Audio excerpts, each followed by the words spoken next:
V클램프 수술이라고 부르는 거를 사실은 저는 좋아하진 않아요. 왜냐면 이제 상품이기 때문인데요. 안타깝게도 사람에서는 이제 몇 가지 제품이 있어요. TER, 그리고 동물에서의 TER, 약간 다르기는 합니다. TER 수술이라고 부르는데요. TER은 Transcatheter Edge-to-Edge Repair라고 하는 수술이에요. 그래서 카테터를 이용해서 끝과 끝을 붙여서 리페어를 해준다라는 이야기이고요.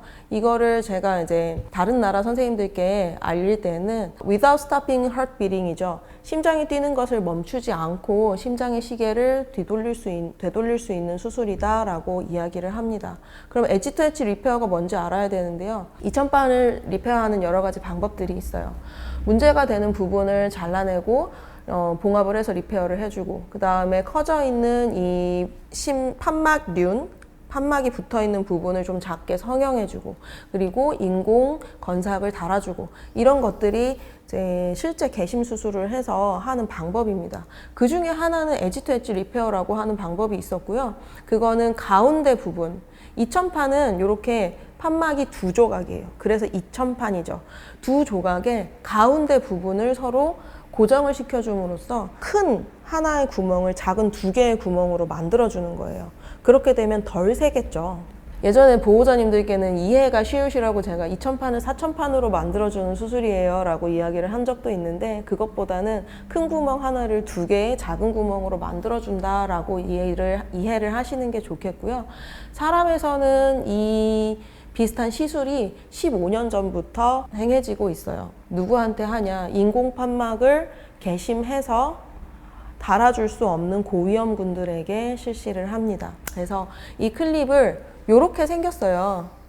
이렇게 생긴 클립을 사람은 혈관을 통해서 장착을 해주는 진짜 시술이죠. 근데 우리의 강아지 환자들은 사람보다 훨씬 더 몸이 작고, 그리고 판막의 움직임이 다르기 때문에 이런 시술로는 할 수가 없고, 가슴은 열고, 그리고 심장에서 판막까지 가장 짧고 다이렉트 스트레이트한 길로 시술을 하게 됩니다. 저는 사실 이걸 팔려고 하는 입장도 아니지만 이 회사에서 이 애니메이션을 아주 잘 만들어 와서 활용을 하고 있어요. 심장은 뛰고 있고 가이드와이어, 유도철사가 들어왔어요. 유도철사를 넣고, 그리고 이 유도철사를 따라서 카테터를 넣고요. 이 카테터는 모나미 볼펜, 역시 모나미 볼펜도 팔려는 생각은 없습니다. 모나미 볼펜만한 직경이에요. 이걸 심방까지 넣고요. 클램프를 넣고 이 클램프로 아래 위로 찝어서 판막의 가운데 부분을 고정하는 거고요. 그리고 나서 만족스럽다면 분리를 해서 이 디바이스만 두고 나오고요. 그리고 나서는 이 디바이스 위에 건강한 섬유 조직이 덮이게 됩니다. 그래서 두 개의 큰 장점이 있어요. 하나는 심장을 멈추지 않는다. 두 번째는 그 위에 새로운 조직이 덮인다. 그러면 믹소마토스 체인지에 더 이상 노출되지 않는 부분이 생기는 거예요. 그래서 얘는 만약에 심장병이 이렇게 했어도 조금 더 진행은 될 수 있겠지만 나빠지는 데는 한계가 있겠죠. 가운데에 절대로 녹지 않는 부분이 있으니까요. 임시 방편이다라고 이야기를 하시는 분들이 계신데, 임시 방편은 틀린 말 같아요. 조금 완벽하지는 않지만 훨씬 더 유리하게 바꿔준다라는 것이 맞을 것 같아요. 그래서 시간이 지나면요, 이게 장착한 직후이고요. 여러분 처음 보시겠지만 이게 이천판이에요. 이 큰 구멍 하나를 작은 두 개의 구멍으로 만들어주는 거고요. 그래서 이 부분을 나중에 한 1, 2년 정도 지나서 보면은 이렇게 새로운 조직이 덮여 있다는 거예요. 이거는 마이트라 클립에서도 논문으로 이미 나온 이야기이고요. 그래서 굉장히 유리한 상황이 되는 거죠.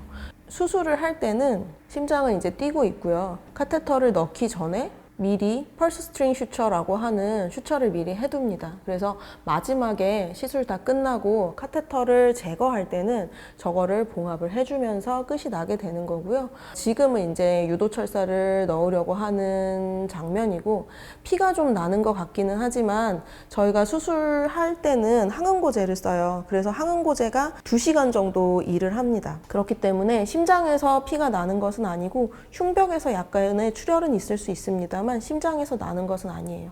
지금은 이제 카테터를 진입을 시키고 있고 어쩔 수 없이 들어가는 순간에는 심장이 조금 격하게 뛰기는 하지만 들어간 다음부터는 또 안정화가 되고요. 모든 것이 끝나고 나면은 이제 한 명은 요 카테터를 제거를 하고 한 명은 이 펄스트링 슈처 한 거를 봉합한 것을 타이트닝 하게 되죠. 그리고 이 수술은 심장에다 하는 것은 시술이기는 하지만 수술이죠. 개용 수술이죠.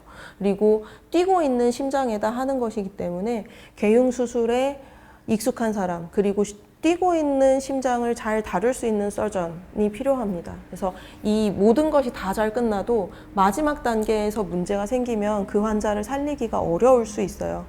실제로 저희 병원에서 그런 적은 없기는 하지만 다른 나라에서 그런 일이 있었다는 것을 제가 간접 경험을 통해서 알고 있었고, 그래서 어떤 상황이 생겼을 때 바로바로 대처가 가능해야 하죠.